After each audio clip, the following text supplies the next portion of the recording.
युवा नेतृत्व और राष्ट्रीय एकता के लिए जिले भर में निकलेगी पदयात्राएं। भारतीय जनता पार्टी द्वारा सरदार वल्लभ भाई पटेल के 150 यूनिटी मार्च अभियान के अंतर्गत जिला स्तरीय पदयात्राओं का आयोजन किया जा रहा है। यहां अभियान लौह पुरुष सरदार वल्लभ भाई पटेल की 150वीं जयंती को समर्पित है। नर्मदापुरम जिले में यहां पदयात्रा 31 अक्टूबर से 25 नवंबर 2025 तक आयोजित की जाएगी। जनता कार्यालय में आयोजित पत्रकार वार्ता में सांसद दर्शन सिंह चौधरी ने बताया कि इस अभियान का मुख्य उद्देश्य युवाओं में राष्ट्रीय गौरव, सामाजिक जिम्मेदारी और एकता की भावना को सशक्त करना है। यहाँ पहल प्रधानमंत्री नरेंद्र मोदी के जन भागीदारी से राष्ट्र निर्माण के विजन से प्रेरित है।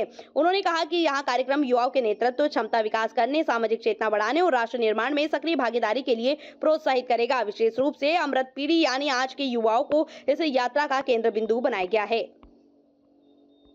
आज एकता यात्रा जो माननीय देश के यशस्वी प्रधानमंत्री जी के आह्वान पर पूरे देश में इस यात्रा को निकालने का काम हर संसदीय क्षेत्र में बड़े बृहद रूप से नीचे तक यह यात्रा जा रही है।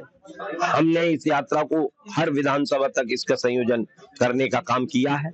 यात्रा हमारी 31 अक्टूबर से लेकर 25 नवंबर तक, उसके मध्य ये हमारी लोकसभा स्तरीय विभिन्न विधानसभाओं में ये यात्रा निकलने वाली है। यात्रा 3 दिवसीय होगी, लेकिन उस यात्रा में आम जनता, आम सामाजिक संगठन, आम धार्मिक संगठन, आम व्यक्ति ये सब सम्मिलित होकर उस यात्रा को सफल बनाने का काम करेंगे। और जो मोदी जी ने लक्ष्य लिया है कि 1 लाख ऐसे युवक जो विशुद्धतम गैर राजनीतिक परिवारों से आए, वो भी देश के बारे में समझे, हमारी युवा पीढ़ी को पता होना चाहिए। इस यात्रा में विभिन्न सांस्कृतिक कार्यक्रम अनेकता में एकता के होंगे। इस यात्रा में नशा मुक्ति को लेकर विशेष अभियान चलाते हुए उनमें जागृति अभियान लाने का काम हम इसमें करेंगे। और यह यात्रा बहुत भव्यता के साथ एकता यात्रा निकलेगी हमारी लोकसभा में। इसके बाद यह यात्रा 25 तारीख से हमारी 4 देश के ऐसे केंद्र बनाए हैं जिसमें हमको नागपुर पहुंचना है। नागपुर रहेगा, बंबई रहेगा, जयपुर रहेगा और दिल्ली रहेगा। इन केंद्रों से यह यात्रा होती हुई करमसद वहां पर जाएगी।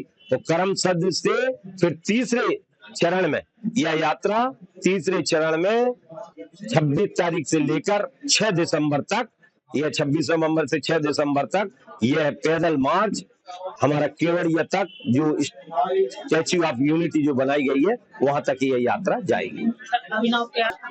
सबसे पहले तो मैं मध्य प्रदेश की यशस्वी सरकार का धन्यवाद देता हूं जो लगातार इस ओर प्रयास कर रही है।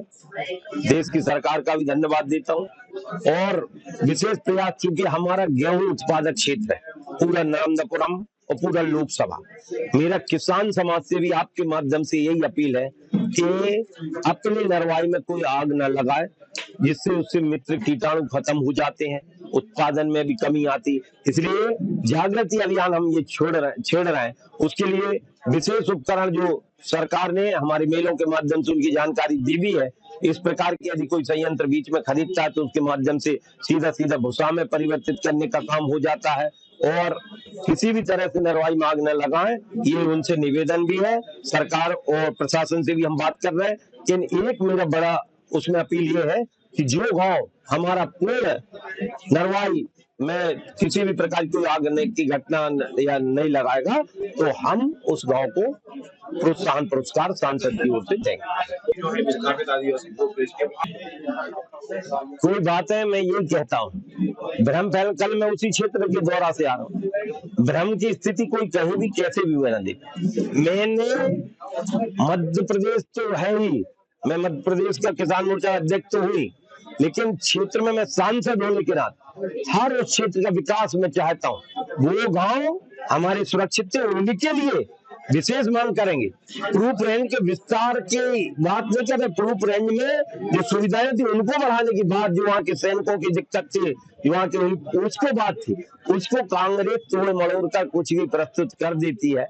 लेकिन मेरा ये कहना है, हमारे समस्त आदिवासी निश्चिंतता के साथ अपना काम भी करें और उनकी आजीविका के लिए जो जो सहयोग बनेगा वो सब हम करेंगे, करते आ रहे हैं। हमारी सरकार ने पर्याप्त सुविधाएं मुहैया कराने का काम आदिवासियों को न केवल उनके आर्थिक दृष्टि से की है, उनकी सामाजिक दृष्टि से और राजनीतिक दृष्टि से भी हमारी सरकार लगातार इसका प्रयास कर रही है।